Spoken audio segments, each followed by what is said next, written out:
Recent research published in Addictive Behaviors reports indicates that individuals with a positive view of artificial intelligence tend to spend more time on social media, potentially leading to a problematic case of usage. But joining me now to outline a little bit more about what's happening is Dr. Karen Sutherland from the University of the Sunshine Coast. Thank you for your time. Why might AI enthusiasts be more prone to overusing socials? Take us through it. Well, that's a very good question. And they're saying that possibly because users are more open to technology and I guess more inclined to use it and sing its praises, that their consumption rates of social media are just higher because I guess they're spending a lot more time with these sort of digital technologies. Makes sense to me, but I'm curious to know how does positive view of AI influence social media use? We've heard of social media addiction over the last few years and as it's grown and become more ingrained, but it's interesting that this AI use would almost compound those effects.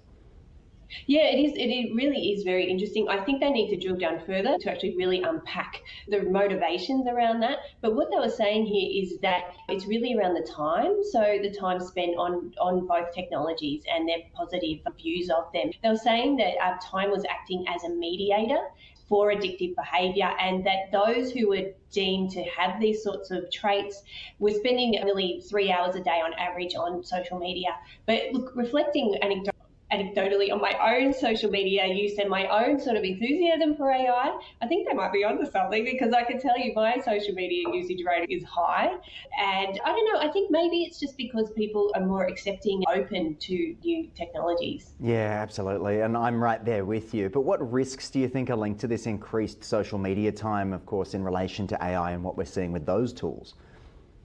There are many risks. There's things like what can happen if people are in a bubble where they're really only looking at content that they're interested in and not seeing extra views, and so their worldview changes. Also, disruption in your personal relationships. If you're spending so much time online and you're not actually going outside and interacting with people in the real world, there are issues around that as well. So it's really interesting that this sort of thing has come out and this finding has come out, and I wonder what will happen as AI becomes even more prevalent in the tools that we use. Yeah, I agree. It's going to be certainly interesting, and they go hand in hand: image generation, video generation, content generation, and that sort of thing, so yes. Posting and whatnot. But let's move over to our next topic.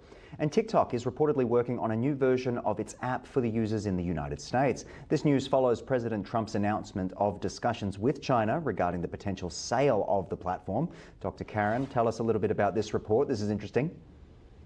It sure is, and the actual details of this are yet to be known, but what they're aiming to do apparently is create this new TikTok for US users, and then I think there's 170 million will have to migrate over there. I think they're trying to be compliant with the laws in the US, and the sale I think comes in early 2026, so I think they're trying to build something to make sure that they are compliant. But what will this mean for other users? What will this mean for us in Australia? Will we have to go over to the US TikTok? Will we be able to still interact with the US creators if we don't? All of that is left up in the air. Okay, so what's the deadline for this potential TikTok ban? It's still going through, right?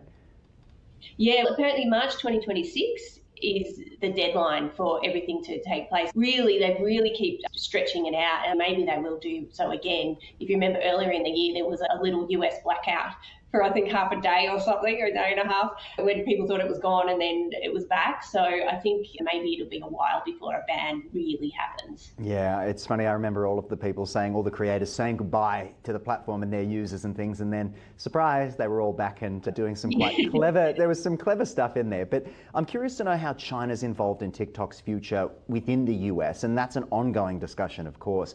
But how are they playing together?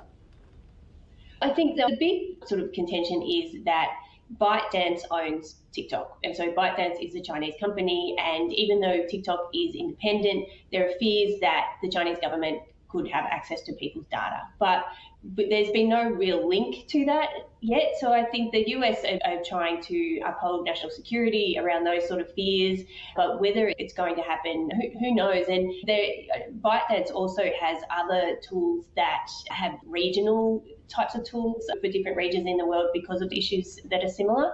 So it'll be interesting. TikTok will just be, another arm of that.